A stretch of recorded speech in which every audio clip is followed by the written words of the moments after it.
Gary Coleman était l'une des enfants stars les plus célèbres des Hollywood, avec son sourire innocent et son esprit à l'écran.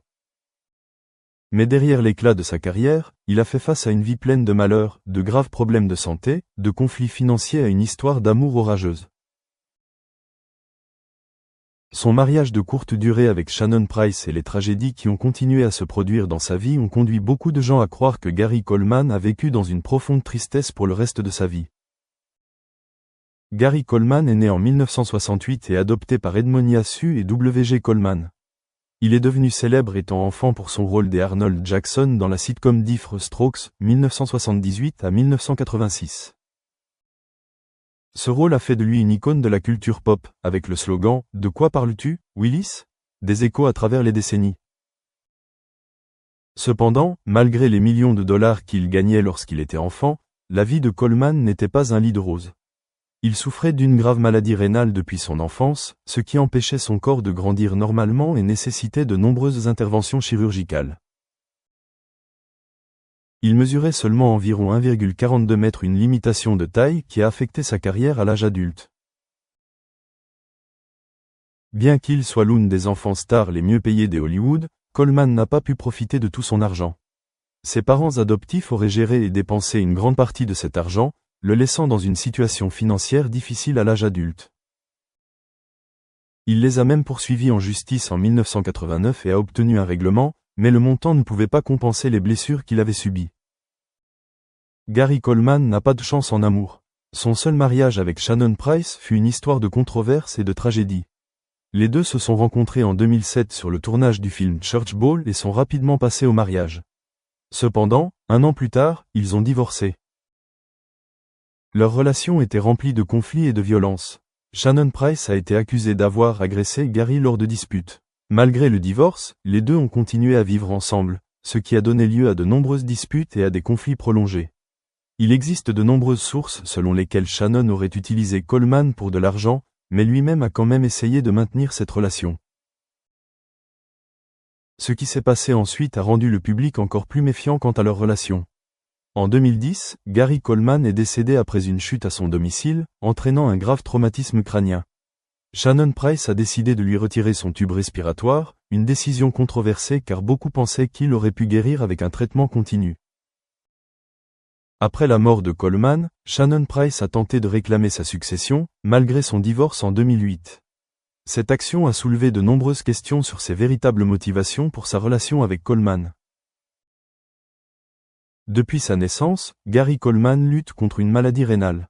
Il a subi plusieurs transplantations rénales, mais nécessite toujours un traitement de dialyse à vie. Cela affecte non seulement sa santé physique, mais le soumet également à une forte pression mentale.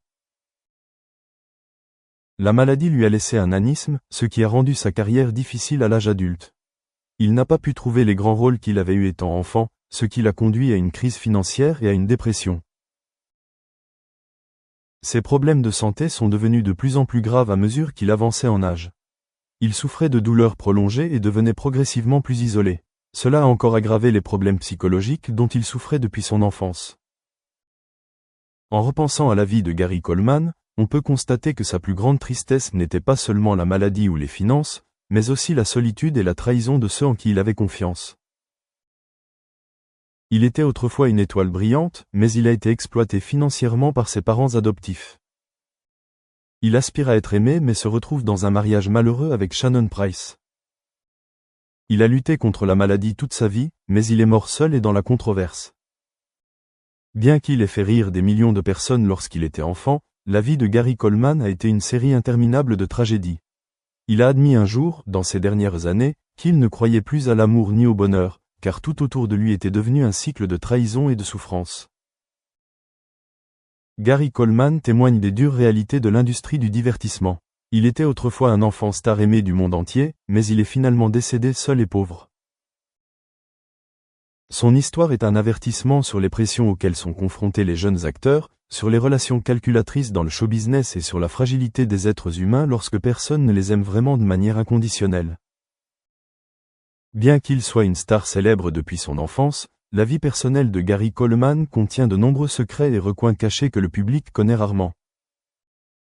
Derrière l'image d'un garçon mignon dans Diff'rent Strokes, il a dû faire face à de profondes blessures tant physiques que mentales. Gary Coleman n'a jamais vraiment eu de famille complète. Bien qu'Edmonia Sue et W.G. Coleman a été adopté et il a poursuivi ses parents adoptifs en 1989 pour avoir détourné ses cachets de spectacle. Cette bataille juridique lui a non seulement coûté une grosse somme d'argent, mais lui a également coûté la seule famille qu'il ait jamais connue. Après le procès, il n'avait presque plus personne proche de lui. Coleman a admis une fois dans une interview qu'il avait le sentiment qu'il ne pouvait faire confiance à personne parce que tout le monde autour de lui l'utilisait pour de l'argent. To African higher education.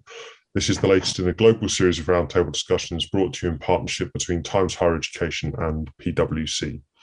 My name is Alistair Lawrence. I'm the Special Projects Editor at THE, and I'll be chairing today's discussion. But before we begin, I'd like to hand over to Dion Shango, who is Africa Central and Southern Africa CEO at PwC, who's going to talk a little bit about how PwC are supporting universities in the region. Dion? Thank you so much, Alistair, and good morning, good day, everybody, and a warm welcome to our panel of esteemed members of academia today for our roundtable discussion regarding digital access and transformation. As PwC, we have a purpose, and we define that purpose as being the need to build trust in society and to solve important problems. That is the reason why we exist. That is the value that we want to add, and that is the difference we want to make in society. In many respects, we are also a training institution, which in some ways makes us very similar to being an academic institution or a university, a place of learning. And I say this because every single year, we are a key stakeholder to the academic fraternity because we take on quite a number of graduates that they produce every year. And so we take a keen interest in the standard of education and the quality of outcomes that are produced by universities and other higher education institutions, not only in South Africa, but across the African region. Because we are a people's business, we see it as one of our core functions to make sure that we promote education in all the communities where we have a presence. It is for that reason that in driving our greater societal purpose part of our strategy, we have identified education as being one of the SDGs that is the specific component that will help us bring to life how we have greater societal impact as an organization.